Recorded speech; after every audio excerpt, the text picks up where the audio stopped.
I've really enjoyed myself these last few months, finally throwing off the chains of student poverty to get myself a full-time job.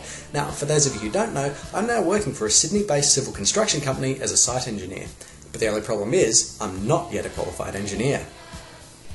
Here's where the University of Wollongong comes in, the means to the ends which I already achieved when I took this job, and the associated paychecks. The only problem is, once a week I have to skip the job I love to be paid for, to be dragged kicking and screaming back into the halls of academia so that I may finish this sodding civil engineering degree. Fortunately, I'm not that good at my job that they can't do without me for a day, so they're more than happy to let me go and then welcome me back the following day. Not everyone in the world has this particular luxury though, and must resort to either very creative or very extreme forms of deceit in order to take a much needed day off. But some people aren't that good at faking a sickie, so they resort to other means. Eating old mouldy cheese is a great way to induce a gastro bug, but if you'd rather spend a day on the toilet with liquid coming out of both ends than go to work, then you're probably in the wrong profession. The same could be said of Daniel Kutch, a resident of Washington State. But he didn't eat mouldy cheese to fake a sickie. He asked his friend to put a bullet in his shoulder.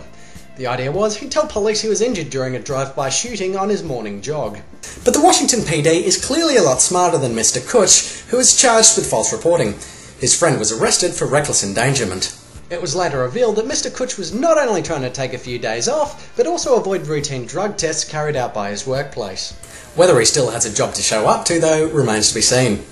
So if you're too smart to take a bullet, but not creative enough to think up that perfect excuse, Dazza's War presents the top 10 excuses for skiving work according to the Washington Post.